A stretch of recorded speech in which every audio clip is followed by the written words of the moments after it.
Galit at dismayado si Pangulong Duterte sa nangyaring pagsabog sa Jolo Sulu. Hustisya naman ang hiling ng kaanak ng mga nasawi. Balita hatid ni Marisol Abduraman. Yun ang oras ng pagsisimba ng family ko. Nanginginig na ako kapag dasal ako ng pangalaw 2 times. Tapos yung panghuli, hindi ko na ma-continue talaga kasi nalaman ko na.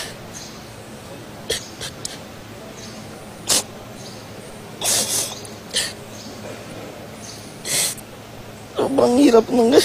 Hindi na muling makikita pa ni Hermhill ang nanay niyang si Daisy de los Reyes, isa sa mga nasawi sa pagsabog sa Our Lady of Mount Carmel Cathedral. Kwento pa ng ama ni Hermhill na kabiyak ni Daisy. Masaya pa silang nagsimba bago ang pagsabog, kasama ang isa pang anak na reader sa misa. Nakita ko na lang yung asawa ko, may sugat na lang sa liig.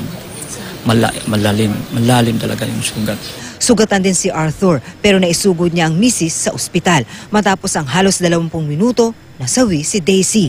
Sabi yung mga anak ko, dito pa kami. Kaya mo yan, Dad. Kung wala ka na, ano na kami. Si Dr. Rinaldo Pescadera naman, naulila sa ama na nagbabakasyon lang sa Jolo nang mangyari ang pagsabog. Nagsisigaw na lang ako, ma'am. Sabi ko, tatay ko yan. Wala na kami nanay. Wala nang tatay. Kung sama ka man pa, we love you. Si Private Hernan Bulay-Bulay, nakatakda na sanang ikasal sa nobya, pero hindi na pagharap sa altar ang mangyayari, kundi pagluluksa ng nobya niyang si Sheena. Last communication namin, mga 7:50, 8 a.m. yung bombing. Yun na yung last namin contact. Good morning lang kami. Yun lang, yung normal namin ginagawa sa araw-araw. Hindi naman namin alam na gano'n na palang mangyayari.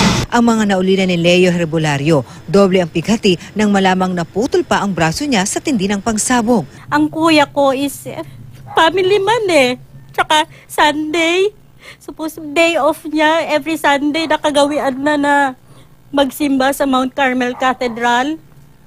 Kaya parang nakakagigil, nakakagalit, nakakasama ng loob of all people. Kung may hinain man sila sa gobyerno, bakit sa ganong paraan? Hanggang sa Hunyo na lang sana ang destino sa Jolo ni Leo na nagtatrabaho sa isang construction equipment company. Lagi niya rin sinasabi na delikado, kaya lang talagang andun po yung trabaho, andun po yung ano. Kaya lang sa ngayon gusto ko lang na makita ko na sa gumawa. Sino bang pinapahirapan niyo, di ba? Yung mga nawawala ng pamilya.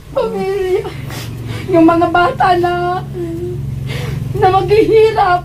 Hustisya ang kanilang hiling. Binisita ni Pangulong Duterte ang mga biktimang nagpapagaling sa Camp General Bautista Station Hospital at nakiramay din sa mga namatayan. Bago niyan, pinuntahan ng Pangulo ang pinagsabugang simbahan. Galit at dismayado na nangyari ang kambal na pagsabog sa gitna ng mga hakbang para makamit ang kapayapaan sa rehiyon. Kaya hindi siya nakapigil. Kayo, huwag ninyong isipin na kayo lang ang marunong magtanim ng evil, kasamaan. Kung kaya mo, kaya ko rin. Mula rito sa Jolo Sulu, Marisol Abduraman, GMA News.